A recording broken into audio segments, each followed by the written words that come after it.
Welcome back to my channel. आज हम start करेंगे BLI 225 जो कि है कम्युनिकेशन स्किल्स। इसका पेपर कल ही होने वाला है और ये जून 2025 सेशन के लिए मैं बना रही हूँ। तो जो हम ब्लॉक 1 है हम उससे स्टार्ट करेंगे। यूनिट 1 है द बेसिक्स। तो जो बेसिक्स है वो आपको काफ़ी इजी लगेगा, लेकिन मैं फिर भी वो बता देती हूँ। तो जब सबसे पहली चीज़ इसमें आती है वो है reading comprehension, different styles of communication. इसमें ये बताया है कि हमारे कितने स्टाइल्स होते हैं कम्युनिकेट करने के, कौन किस तरीके से कम्युनिकेट करता है सोशल एनवायरनमेंट में। जैसे कि कुछ लोग बहुत ही ज़्यादा एंग्री हो जाते हैं और वो एंगर उनके फेशियल एक्सप्रेशंस के थ्रू आराम से दिखता है। कुछ लोग ध्यान नहीं देते, डोंट केयर वाला एटीट्यूड रखते हैं। कुछ लोग समझने की कोशिश करते हैं। तो डिफरेंट तरीके होते हैं, अप्रोचेस होती हैं लोगों की कम्युनिकेट करने के लिए। जैसे बुक में दिया गया है, अपनी स्क्रीन पर भी देख पा रहे होंगे। जो पहला है वो है रिलेटर, यानी जो चीज़ों को रिलेट करता है। अगर कोई इवेंट हो रहा है तो वो रिलेट कर सकता है अपने पास्ट एक्सपीरियंस से या अपनी करंट सिचुएशन से। फिर दूसरा होता है सोशलाइज़र, यानी एक ऐसा पर्सन जो एक्सट्रोवर्ट होता है, जो सोशल इन्वायरमेंट में ऑकवर्ड फील नहीं करता और एकदम एनर्जी के साथ सोशलिज्म अपना दिखाता है। फिर तीसरा तरीका है थिंकर, यानी एक ऐसा इंसान जो कि सिस्टमैटिकली लॉजिकली चीज़ों को फोकस करता है और फिर कुछ फिगर आउट करता है। तो तरीके होते हैं लोगों के सोचने के, कम्युनिकेट करने के। आते हैं डायरेक्टर, जो कि ऐसे लोग होते हैं जो कि काफ़ी फोर्सफुल, डोमिनेटिंग और एग्रेसिव होते हैं। वो सॉफ्ट अप्रोच पे बिलीव नहीं करते, यानी उनको बहुत प्रैक्टिकल टाइप के लोग होते हैं और उन्हें अपनी बात बोलने से मतलब होता है। ऐसा नहीं है कि वो दूसरे की फीलिंग्स के बारे में सोचेंगे। स्ट्रेट फॉरवर्ड टाइप के लोग होते हैं, उन्हें डायरेक्टर बोलते हैं। तो ये था कितने टाइप्स के कम्युनिकेशन होते हैं। अब हम बात करेंगे वोकैबुलरी पे। जब हम कम्युनिकेट करते हैं किसी से तो वोकैबुलरी बहुत ज़्यादा इंपॉर्टेंट होती है। वोकैबुलरी हम बोलते हैं वर्ड्स को, चॉइस ऑफ वर्ड्स को, कि आप बात करते हुए कैसे वर्ड्स यूज़ करते हैं। कि आप एग्रेसिव वर्ड्स यूज़ करते हैं, हार्श वर्ड्स यूज़ करते हैं, या फिर आप काइंड हैं बात करने में। तो ये सारी चीज़ें आपकी वोकैबुलरी से पता लगता है। तो ये थी वोकैबुलरी। अब आती है लिसनिंग, बैरियर्स टू लिसनिंग, यानी क्या क्या बैरियर्स हैं लिसनिंग में। लिसनिंग जो है बहुत ज़्यादा इम्पॉर्टेंट होती है किसी चीज़ को समझने के लिए, या फिर आप किसी से अच्छे इंटरपर्सनल रिलेशन बनाना चाहते हैं तो आपको दूसरे की बात भी सुननी होगी। तो बैरियर्स क्या हो सकते हैं लिसनिंग के लिए, जैसे मैं आपको बताती हूँ। लैंग्वेज, अगर सामने वाला कोई ऐसी लैंग्वेज में बात कर रहा है जो कि आपको नहीं आती है तो आप उसकी बात नहीं समझ पाएंगे, तो ये एक बैरियर होता है लिसनिंग में। फिर आता है एक्सेंट, अगर सामने वाले का एक्सेंट कुछ इस तरीके से है कि वो आप डिकोड नहीं कर पा रहे हैं तो वो एक बैरियर है। या फिर हेल्थ रिलेटेड कोई बैरियर है, यानी आपको कम सुनाई देता है तो आप उसकी बात नहीं सुन पाएंगे, यानी आपकी लिसनिंग स्किल्स इतनी अच्छी नहीं होंगी। अब आता है speaking, some suggestions. Speaking about oneself, यानी अपने बारे में बताना, यानी इंट्रोडक्शन देना।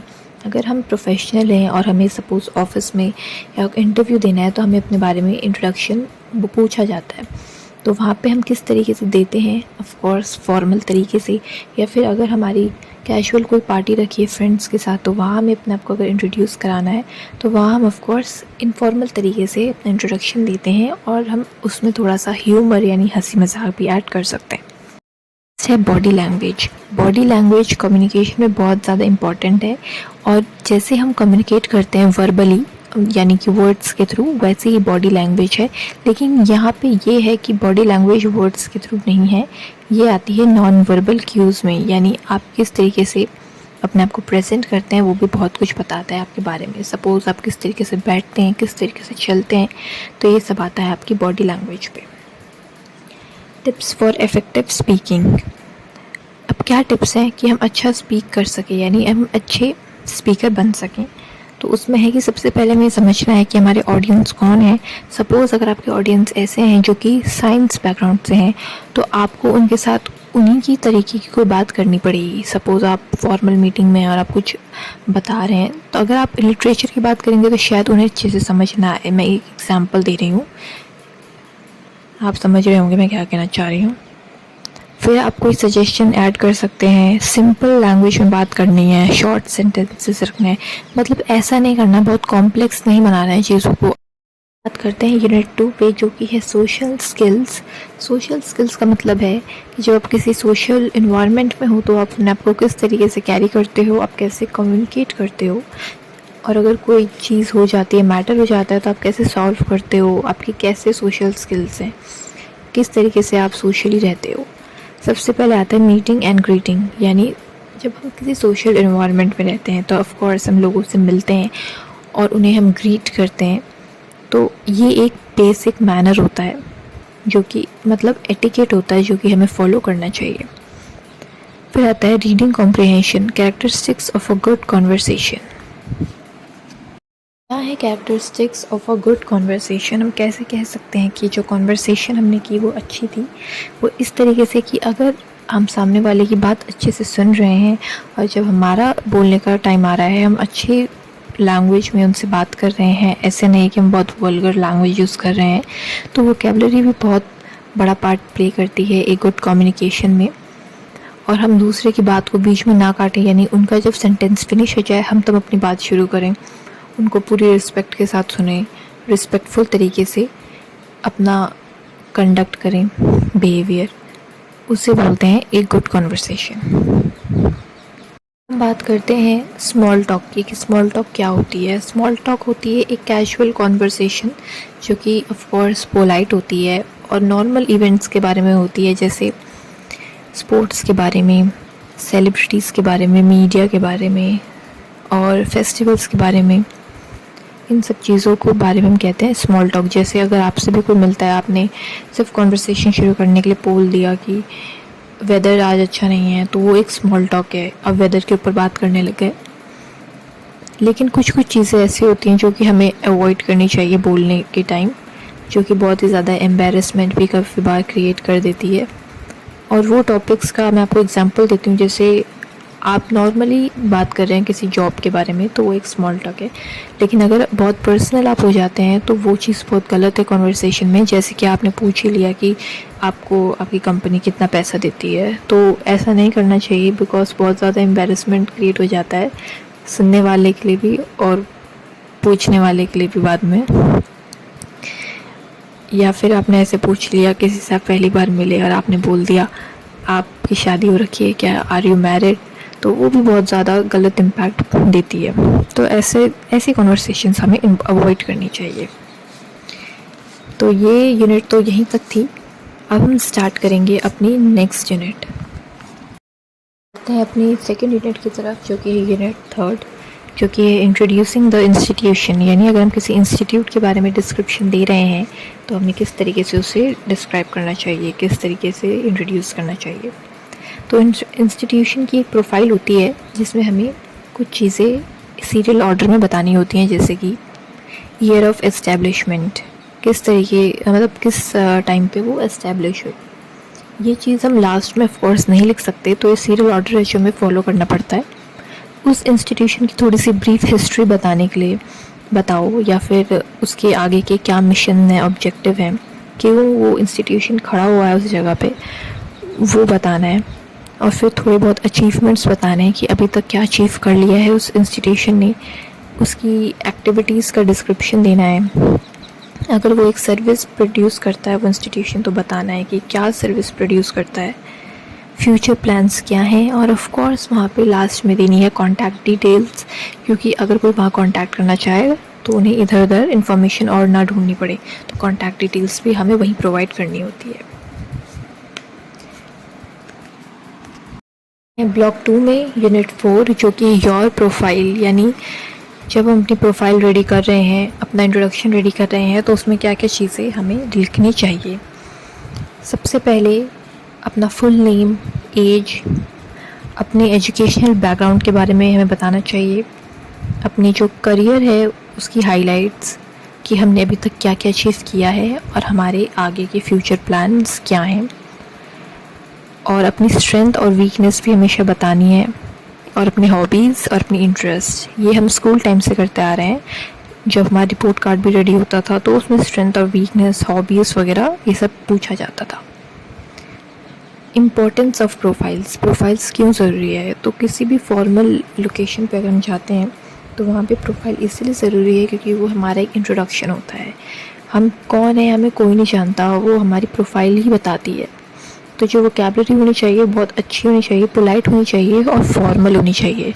उसमें कोई भी ऐसे कैजुअल वर्ड्स हमें यूज़ नहीं करने हैं। करते हैं पोर्टफोलियो के बारे में। पोर्टफोलियो, रेज्यूमे, करिकुलम विटे, इन तीनों में बहुत ज़्यादा कन्फ्यूजन रहता है। तो मैं आपको बता दूँ, पोर्टफोलियो और रेज्यूमे बिल्कुल अलग होते हैं। रेज्यूमे आप सबको पता ही है, बायोडेटा जिसे हम बोलते हैं, और पोर्टफोलियो का जो पहला पेज होता है वो होता है रेज्यूमे। और पोर्टफोलियो हम उसे बोलते हैं जिसमें हमारे टेंजिबल एविडेंस रहते हैं, यानी हमारे फ़ोटोग्राफ्स वगैरह या फिर हमने कोई आर्टिकल लिखा है वो हम उसमें दिखा दें, वो होता है पोर्टफोलियो। तो पोर्टफोलियो में ये सारी चीज़ें हो सकती हैं, जैसे articles written by you, awards, drawings अगर आपने कोई बनाई है तो ड्राइंग्स आपको दिखानी है, अपने अप्रोप्रिएट फ़ोटोग्राफ्स और लेटर्स ऑफ रेफरेंस या फिर कोई सर्टिफिकेट मिला है आपको ट्रेनिंग करने के बाद, वो सब टेंजिबल जो चीज़ें हैं वो सारी हमारी पोर्टफोलियो में आती हैं। बनाते हुए हमें अच्छी सी फ़ोल्डर लेना है या फिर फ़ाइल लेनी है, अच्छे से बाइंड करी हुई होनी चाहिए, नहीं कि फटी हुई है। फिर उसमें हम रेज्यूमे लगाएंगे और अपने बाकी सारे डॉक्यूमेंट्स लगाएंगे। तो इस तरीके से दिया है बुक में कि किस तरीके से क्या सीरियल ऑर्डर फॉलो होना चाहिए। तो फर्स्ट सेक्शन है कंटेंट्स का, इंडेक्स होना चाहिए। फिर सेकंड में होना चाहिए हमारा रेज्यूमे। फिर थर्ड में होना चाहिए कॉपीज़ ऑफ ऑल सर्टिफिकेट्स, मतलब सर्टिफिकेट, डॉक्यूमेंट्स, लेटर्स वगैरह सब लगाने। फिर फोर्थ में हमारी हॉबीज़ वगैरह जो हम एक्स्ट्रा चीज़ें करते हैं वो सब लगानी है। तो एक आपको एक ढांचा टाइप दिया है कि किस तरीके से हमारा पोर्टफोलियो बनता है। अगर आपको, वैसे तो स्क्रीन पे मैं दिखा रही हूँ, आपकी बुक का ही पेज नंबर 22 है, ब्लॉक 2 का। हम यूनिट 6 पे, जो कि है प्रिपेयरिंग योर रेज्यूमे या फिर करिकुलम विटे।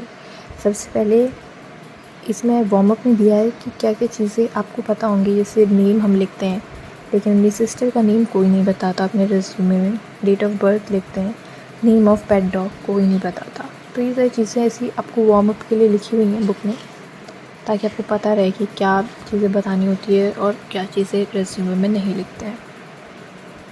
राइटिंग और रेज्यूमे को हम करिकुलम विटे भी बोलते हैं, और यही हमारा एक वेपन होता है। मतलब अगर ये जितना अच्छा होगा, अट्रैक्टिव होगा, तो उतनी जगह से हमें कॉल बैक आएगा। तो इसीलिए रेज्यूमे में लोग ख़ास ख्याल रखते हैं कि जितना अच्छे से अपनी अचीवमेंट्स को ले डाउन कर सकें उतने अच्छे से बताएं। कंटेंट, रेज्यूमे के दो ही पार्ट होते हैं। एक होता है कंटेंट पार्ट, यानी जो उसके अंदर लिखा है, और दूसरा होता है प्रेजेंटेशन, यानी आप उस कंटेंट को किस तरीके से प्रेजेंट करते हैं कि वो हाईलाइट हो। और एक होता है लेंथ की कोई इशू नहीं है। अगर किसी की ज़्यादा अचीवमेंट है तो ऑफ कोर्स उसकी लेंथ रेज्यूमे की ज़्यादा होगी। अगर किसी की अचीवमेंट इतनी ज़्यादा नहीं है तो ऑफ कोर्स उसके रेज्यूमे की लेंथ कम होगी। तो बेसिक फॉर्मेट है रेज्यूमे का कि सबसे पहले अपना नेम, एड्रेस, कॉन्टैक्ट डिटेल्स ये सारी लिखनी होती हैं। फिर अपने बारे में कुछ लिखना होता है, अपने करियर गोल्स के बारे में और अपनी करियर हिस्ट्री, और उसके बाद अपनी एजुकेशन, इंटरेस्ट, डिटेल्स और रेफरेंसेस। जैसा कि आप स्क्रीन पे भी देख रहे होंगे। आई होप आपके पास बुक होगी, लेकिन अगर आपने सॉफ्ट कॉपी के लिए ऑप्ट किया था इग्नू में, तो ई ज्ञान कोश वेबसाइट से आप इसकी सॉफ्ट कॉपी डाउनलोड कर सकते हैं। अगर आपको नहीं पता हो तो मैं बता दूँ। तो इसमें एक्चुअली काफ़ी सारी एक्टिविटीज़ दी हैं इस बुक में। इसी टाइप के क्वेश्चंस भी आते हैं, जैसे ग्रामेटिकल क्वेश्चंस होते हैं, और एक पैराग्राफ आपको दिया जाएगा जिसमें से आपको आंसर्स लिखने होंगे। बहुत मुश्किल नहीं आता है, अच्छा पेपर आता है इसका। यूनिट 7 पे द जॉब इंटरव्यू। तो जो पैनल पे लोग बैठे होते हैं जब हम इंटरव्यू देने जाते हैं, तो वो क्या देखते हैं? वो देखते हैं कि क्या ये बंदा राइट पर्सन है इस जॉब के लिए। वो हमारी पर्सनालिटी देखते हैं। हमारा जो रिज्यूमे हमने जो दिया होता है वो पढ़ते हैं कि इस रिज्यूमे में इसकी ये क्वालिफ़िकेशन है, ये बंदा सही है क्वालिफ़िकेशन वाइज, और पर्सनालिटी वाइज क्या है। सपोज़ किसी की क्वालिफ़िकेशन तो बहुत अच्छी है लेकिन उसकी पर्सनालिटी अच्छी नहीं है, तो बात ही ख़त्म। फिर आप देखेंगे 7.6 यानी इंटरव्यू क्विक टिप्स, यानी क्विक टिप्स हैं कि किस तरीके से हम अपना पॉजिटिव इम्पैक्ट वहाँ छोड़ सकते हैं। तो वो है अर्ली अराइवल, जल्दी पहुँचना। बहुत जल्दी भी नहीं पहुँचना, वो नर्वसनेस भी दिखाता है, लेकिन थोड़ा जल्दी पहुँचना, यानी 15 मिनट्स पहले पहुँच गए, आधे घंटे पहले पहुँच गए, तो ये भी अच्छा दिखाता है सेंस कि आपको डेडिकेशन है, आप सच में जॉब लेना चाहते हैं। अलर्ट और एक्टिव लिसनिंग, हमें अच्छे से जो बात वो कहेंगे उसे सुनना है, और कोई ग्रुप डिस्कशन होगा तो वो भी हमें उसमें एक्टिवली पार्टिसिपेट करना है। ऐसा नहीं है कि हम अपनी किसी धुन में खोए हुए हैं और हमें कुछ पता ही नहीं है, बहुत ही गंदा इम्पैक्ट डालता है वो। बॉडी लैंग्वेज अच्छी होनी चाहिए, यानी कि हमारे जो बैठने का तरीका है, देखने का तरीका है, वो सब बहुत अच्छा होना चाहिए, बॉडी लैंग्वेज में आता है। ड्रेस हमारी अप्रोप्रिएट होनी चाहिए, यानी फॉर्मल होनी चाहिए। अगर हम फॉर्मल जगह जा रहे हैं तो ऑफकोर्स हम कैजुअल ड्रेसेस नहीं पहन सकते। प्लीजिंग पर्सनालिटी हमारी अच्छी होनी चाहिए, यानी काइंड होनी चाहिए, और उसमें बहुत सारे मैनर्स होने चाहिए।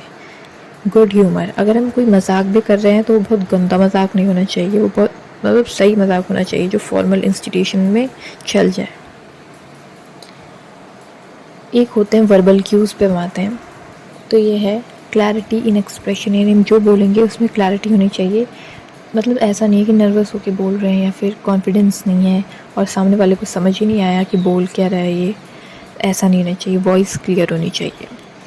कुछ चीज़ें होती हैं जो नेगेटिव इफ़ेक्ट डालती हैं, उसमें से कुछ ये चीज़ें हैं, जैसे लेट अराइवल, लेट आ रहे हो इंटरव्यू के लिए, पहला इंप्रेशन गलत पड़ गया, या फिर एरोगेंट हो, कुछ वो बात बोल रहे हैं, गुस्सा जल्दी आ रहा है, टेम्पर इश्यूज़ हैं, या फिर बहुत ही कैजुअली ले रहे हो चीज़ों को कि कुछ भी बोलते जा रहे हो, गंदा मजाक कर रहे हो, ड्रेस सही नहीं पहनी, और या फिर बहुत ज़्यादा डिटेल देने लग गए, या फिर कुछ बोल रहे हो तो ऑडिबल ही नहीं, ऐसा लग रहा है मुंह के अंदर बोल रहे हो। तो ये सब चीज़ें नेगेटिव इफ़ेक्ट डालती हैं। अब बात करते हैं ग्रुप डिस्कशन पे। जब हम किसी जगह इंटरव्यू देने जाते हैं तो एक पॉइंट ये आता है ग्रुप डिस्कशन का, जहाँ पे हम कुछ लोगों को बैठा दिया जाता है और उन्हें कुछ प्रॉब्लम दी जाती है, कुछ टॉपिक दिया जाता है, और वहाँ पे उन्हें बोला जाता है कि इसके ऊपर डिस्कस करना है। तो तो उसमें हमें जो उसका मेन मोटिव होता है हमारी कम्युनिकेशन स्किल्स देखना, हमारी लिसनिंग स्किल्स देखना, हमारी स्पीकिंग स्किल्स देखना, और हमारी प्रॉब्लम सॉल्विंग कैपेसिटी को देखना, और साथ ही साथ हमें उस सब्जेक्ट पे कितनी नॉलेज है वो भी देखना। तो इसीलिए ये सब बहुत इम्पोर्टेंट होता है जो मैंने आपको बताया कम्युनिकेशन से रिलेटेड। तो यूनिट 8 पे जो कि है प्रेजेंटेशन के ऊपर, तो प्रेजेंटेशन के 3 पार्ट होते हैं, एक बिगिनिंग होती है, एक मिडल होता है, और एक होती है एंडिंग। बिगिनिंग में ऑफ कोर्स हम पहले ग्रीट करते हैं सामने वाले को, यानी good morning, good evening, good afternoon, welcome करते हैं ऑडियंस का कि जो आए हमारा स्पीच वगैरह सुनने। अपना इंट्रोडक्शन देते हैं, क्योंकि सब आपको नहीं जानते तो अपने आप को इंट्रोड्यूस आपको करना है, और ये एक बेसिक मैनर्स भी होते हैं। पर्पस बताना है प्रेजेंटेशन का, और कैसे वो ऑडियंस उस सब्जेक्ट से रिलेट कर सकते हैं। तो मतलब एक ब्रीफ आपको ओवरव्यू देना है, आउटलाइन देनी है कि जो आप बात करोगे वो किस चीज़ के ऊपर है। फिर मिडिल में आ जाता है जहाँ पे आप मेन थीम को पॉइंट बाय पॉइंट समझाते हो। आपका स्लाइड शो आप तैयार करके लाए हो, आप वो दिखाओगे।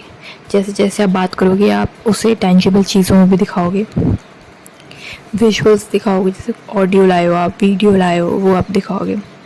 एंडिंग में होता है कि आप जो मेन पॉइंट्स होते हैं उसे दोबारा बताओ, ताकि एम्फेसाइज़ करो, ताकि ऑडियंस को समझ आए, समराइज़ करो। और अगर सामने वाले को कोई क्वेश्चंस है तो उनको मौका दो कि अगर आपके कोई क्वेश्चंस है तो आप पूछ सकते हो। और एंड में ऑडियंस का थैंक्स करना है, कि उनका थैंक्स कि उन्होंने आपको सुना।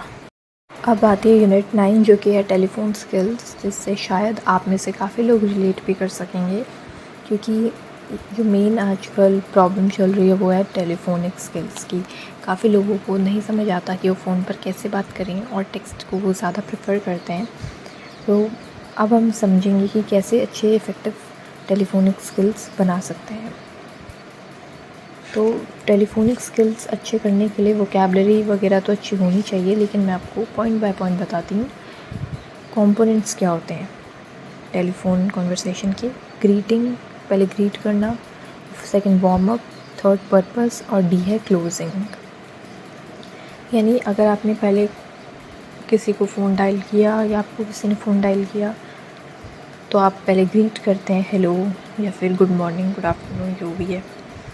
फिर एक होता है एंडिंग, यानी अगर आपने किसी को कॉल किया है तो और किसी ने उठा लिया, आपका कस्टमर है कोई, तो थैंक करो उन्हें कि उन्होंने कॉल आपका रिसीव किया। ये बेसिक मैनर्स होते हैं, ठीक है।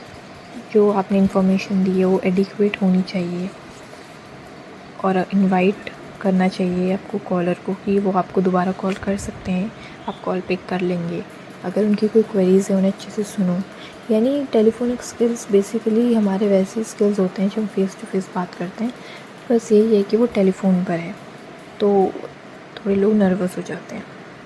काफ़ी सारी कंप्लेंट्स आती हैं, वो ये होती हैं कि रूड बिहेवियर की, कि टेलीफोन में किसी ने फ़ोन मिलाया तो बहुत रूड था या फिर उनका नंबर बिज़ी जा रहा था, तो ये सारी चीज़ें, या फिर बहुत ज़्यादा होल्ड पे डाल दिया किसी का कॉल, तो ये सारी चीज़ें हमें अवॉइड करनी है। मतलब रूड बिहेव हमें कहीं भी नहीं करना है।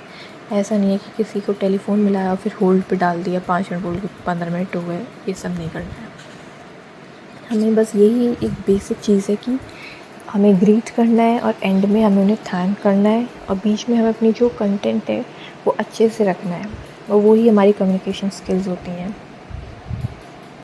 स्किल्स में ये आ गया है मैनेजिंग स्पेशल सिचुएशंस, 9.6 का पार्ट है। जैसे कि एंग्री कस्टमर, अगर आपने किसी को कॉल डायल किया और वो जो कस्टमर है बहुत एंग्री है, तो इसका मतलब ये नहीं है कि आप भी उनके साथ एंग्री हो जाओगे। आपको वहाँ पे सिचुएशन को हैंडल करना आना चाहिए, आपको वहाँ काम रहना है, आपको उन्हें अच्छे से गाइड करना है। ऐसा नहीं है कि आप जो बोल रहे हैं आप भी वहाँ एंग्री हो, वो फॉर्मल इंस्टीट्यूशन वाली बात नहीं रह जाएगी फिर। या फिर बहुत ज़्यादा कोई ऐसा कॉलर है जो बहुत ही ज़्यादा बात कर रहा है, फ़ोन ही नहीं काट रहा है, तो ऐसा नहीं है कि आप भी वहीं पे बात वगैरह गॉसिप शुरू हो जाए, ऐसा नहीं करना। बात करते हैं यूनिट 10 की, जो कि है ग्रुप डिस्कशंस। ग्रुप डिस्कशन एक सिलेक्शन टूल होता है कंपनीज़ के पास। जैसे अगर आप इंटरव्यू देने जाएंगे तो नेक्स्ट स्टेप होता है ग्रुप डिस्कशन का, जिसमें आप कुछ लोगों को बैठा देंगे और आपसे एक टॉपिक आपको देंगे या फिर एक प्रॉब्लम आपको देंगे, किस तरीके से आप इसे सॉल्व करते हो वो आपको ऑब्ज़र्व करेंगे आप सब लोगों को। तो ये क्या क्या क्वालिटीज़ वो एक्चुअली देखते हैं और क्या क्वालिटीज़ वो आपकी दिखाता है ग्रुप डिस्कशन, वो ये है आपकी लीडरशिप क्वालिटीज़। कोई बंदा ऐसा ज़रूर होगा जो लीडर की तरह बिहेव कर रहा होगा, अच्छे ओपिनियंस दे रहा होगा, सबको मैनेज कर रहा होगा, गाइड कर रहा होगा, तो वो आपकी लीडरशिप क्वालिटीज़ सिखाता है। क्वालिटी ऑफ पार्टिसिपेशन, यानी कितना आप पार्टिसिपेट कर रहे हो उस टॉपिक पे, और पार्टिसिपेशन तभी आप कर पाओगे जब आपको उस टॉपिक के बारे में नॉलेज होगी, तो वो आपकी नॉलेज को भी दिखाता है। Analytical skills, problem solving skills, आप किस तरीके से बोलते हो, आपकी ओरल कम्युनिकेशन, आपकी टीम स्पिरिट। ये ऐसा तो नहीं है कि आप खुद ही बोले जा रहे हो और आप टीम को दिखाना चाह रहे हो कि टीम कुछ नहीं है, मैं ही हूँ सब कुछ, तो वो टीम स्पिरिट नहीं होता।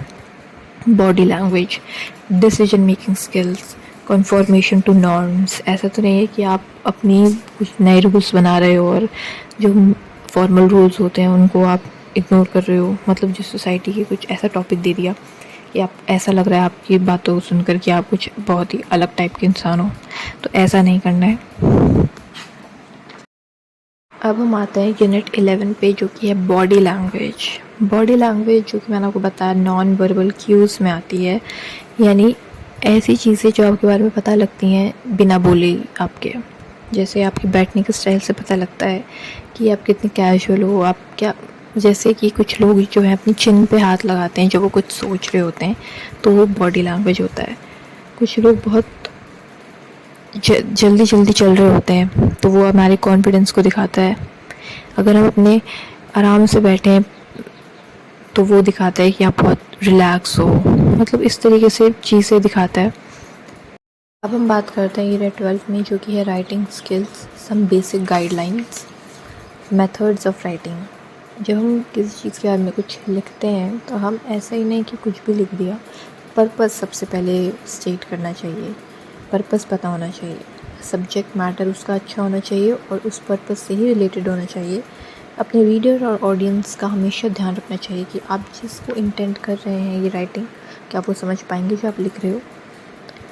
अपने आप से कुछ सवाल हमें करने चाहिए, जैसे क्यों लिख रहा हूँ मैं ये राइटिंग, यानी क्यों लिखी जा रही है, तो पर्पस, किसके लिए लिखी जा रही है और क्या मटेरियल इस राइटिंग को लिखने के लिए पढ़ेंगे। अपने सब्जेक्ट को आइडेंटिफाई करना ज़रूरी है और फिर उससे रिलेटेड इन्फॉर्मेशन को गैदर करना।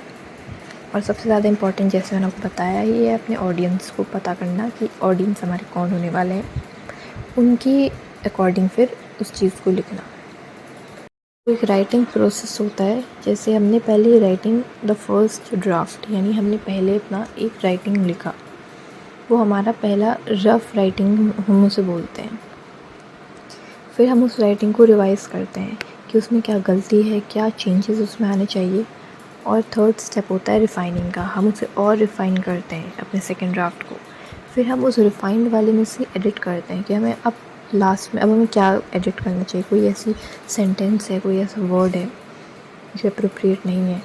फिर हम करते हैं प्रूफ रीडिंग, यानी वर्ड को, लाइन को अच्छे से देखना कि कुछ उसमें गलत तो नहीं है ग्रामेटिकली या फिर सोशल इन्वायरमेंट के अकॉर्डिंग। ऐसा तो नहीं है कि ऑडियंस ऑफेंड हो जाएंगे या कुछ अप्रोप्रिएट नहीं है टॉपिक के according. Unit 13, internal correspondence at the work place. Letters हम सबको पता है, फॉर्मल लेटर्स होते हैं जो कि वर्क प्लेस पे काफ़ी ज़्यादा यूज़ करते हैं हम अपने थॉट्स को एक्सप्रेस करने के लिए।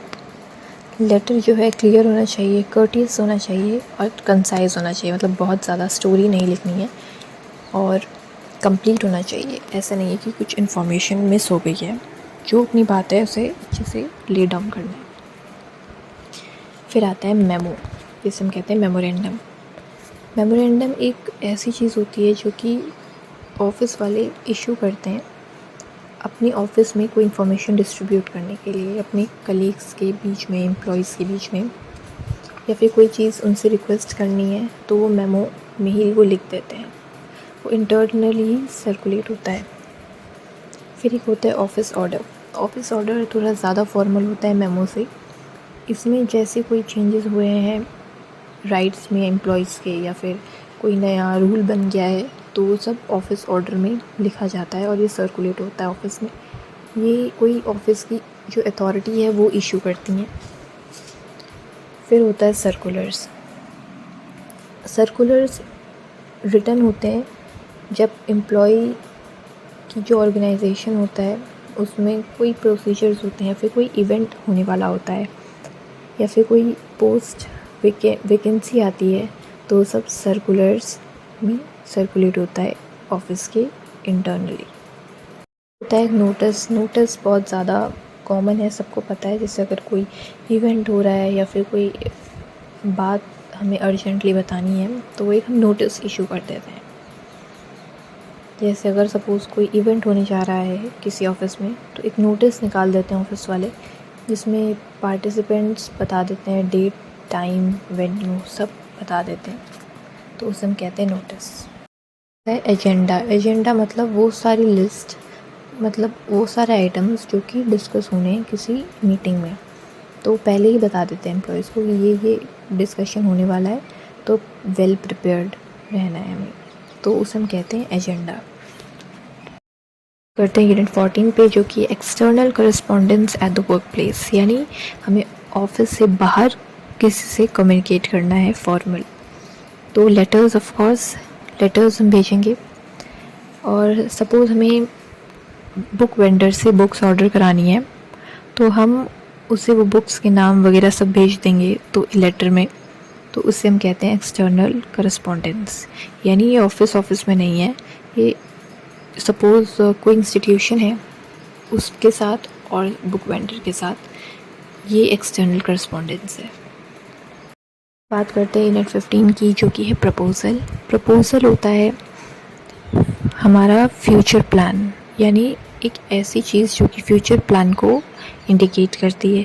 उसमें हमारी सर्विसेज भी लिखी होती हैं कि क्या क्या सर्विसेज प्रोवाइड होने वाली हैं, ये सब हम बताते हैं एक पोटेंशियल क्लाइंट को, जो कि हम उसे परसुएट करते हैं कि हमारी जो कंपनी है उससे ट्रांजैक्शन करे। आप समझ रहे हैं, मैं आपको एग्जांपल दे रही हूँ एक कंपनी का। तो प्रपोज़ल में एक्चुअली सारी प्लानिंग लिखी होती है कि फ्यूचर प्लान क्या है, फ्यूचर एक्शन क्या है, क्या सर्विसेज हैं। ताकि जो सामने वाला ऑडियंस है, क्लाइंट है, उसे पता चले कि ये एक्चुअली किस बारे में है, ये कंपनी या बिज़नेस ट्रांजैक्शन। करते हैं यूनिट 16 की, जो कि है राइटिंग रिपोर्ट्स। सबसे पहले रिपोर्ट क्या होता है? रिपोर्ट एक स्ट्रक्चर्ड डॉक्यूमेंट होता है जिसमें इंफॉर्मेशन प्रोवाइड की जाती है, फाइंडिंग्स प्रोवाइड की जाती है किसी स्पेसिफिक टॉपिक से रिलेटेड। रिपोर्ट्स के जो कि कैरेक्टरिस्टिक्स होते हैं वो ये होते हैं: रिपोर्ट का पर्पस क्या है, स्ट्रक्चर, उसका कंटेंट्स और ऑडियंस।